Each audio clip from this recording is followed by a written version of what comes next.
जी भैया, आपका नाम क्या हुआ? भीम सिंह। भीम सिंह, अरे वाह, फिर मैं भी नेहा सिंह निष्ठा भाई। भीम सिंह, सिंह सिंह, वाह। भैया को गाना सुनाना है आप लोग। भैया एक मिनट आप लोग साइलेंट रहिए, भैया को बहुत प्यारा गाना सुनाएंगे हम।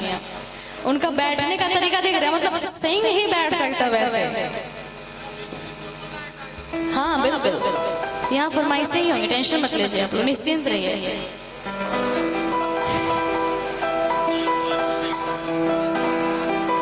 स्किल और बहुत ही शुभ मुहूर्त पे आए हैं।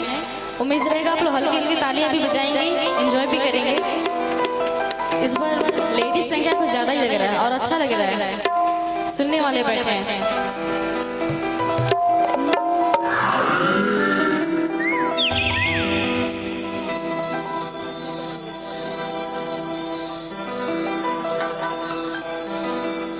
एक लाइन माँ के लिए, फिर आप लोग के लिए होगा, क्योंकि हम लोग उन्हीं से हैं।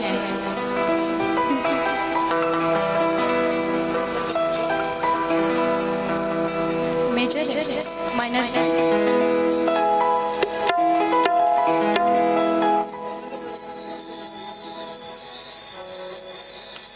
माइनर किया ना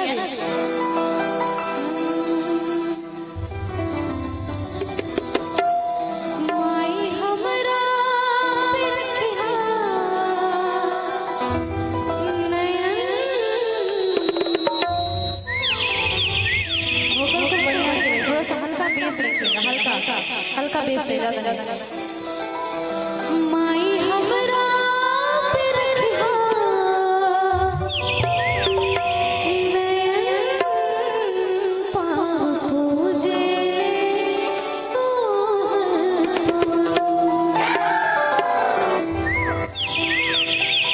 माई हमरा पे रखा नयन, माई हमरा पे रखा नयन।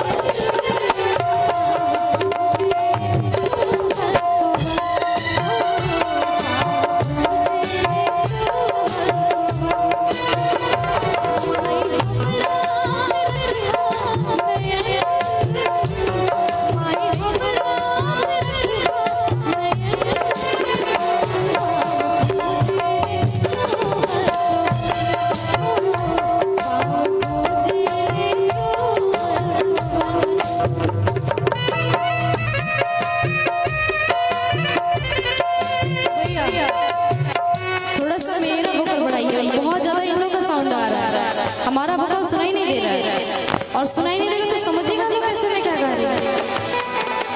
क्या भैया? हाँ, आप लोग थोड़ा सा अपना वॉइस कम करवा लीजिए ताकि मैं बोल पाऊँ। नहीं सुनाई दे रहा है, आप थोड़ा सा आगे कुर्सी कर लीजिए ना, प्रॉब्लम हो रहा है। थोड़ा थोड़ा कम कर ताकि सुनाई दे सबको।